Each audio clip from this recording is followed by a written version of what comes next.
नमस्कार, जी दिल्ली एनसीआर हरियाणा में आपका स्वागत है। मैं हूं आपके साथ सुप्रीत सचदेव। राज्यसभा में संजय राउत के समर्थन में हंगामा हुआ। विपक्ष ने गिरफ्तारी पर सवाल उठाए। विपक्ष के आरोपों पर पीयूष गोयल का जवाब आया। ईडी की कार्रवाई पर केंद्रीय मंत्री पीयूष गोयल ने कहा कि ईडी स्वतंत्र जांच एजेंसी है, सरकार का दखल नहीं। दोनों सदनों की कार्यवाही 2 बजे तक के लिए स्थगित कर दी गई है।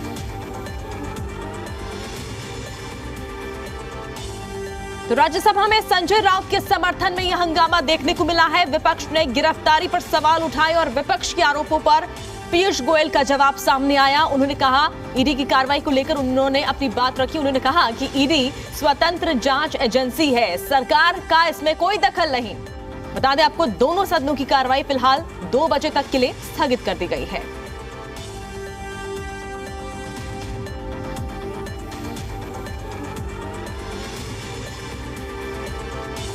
तो हंगामा देखने को मिला सदनों में और दोनों सदनों की कार्यवाही फिलहाल 2 बजे तक के लिए स्थगित कर दी गई। लेकिन किस तरह से संजय राउत को लेकर जिस तरह से ईडी की कार्रवाई चल रही है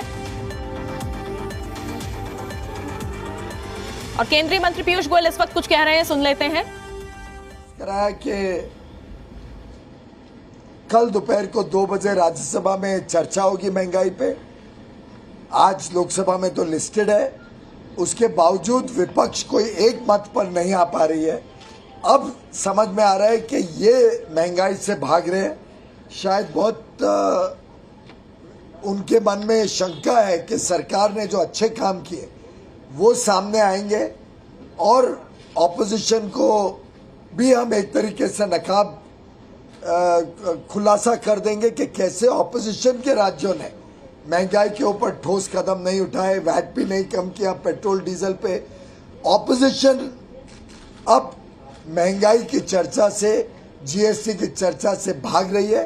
ये पूरी तरीके से आज स्पष्ट हो गया। अभी भी हमने अपील की है कि दोनों सदन सुचारू रूप से चले, सरकार अपना पक्ष भी रख सके, विपक्ष भी रखे। बहुत ज़रूरी अहम लॉ मेकिंग भी सदन के सामने है, जो कानून पारित करने हैं। उसमें भी हम चाहते हैं कि दोनों सदनों में चर्चा और कानून भी पारित हो। सदन का काम कानून भी है, सदन का काम अलग अलग विषयों पे चर्चा भी है।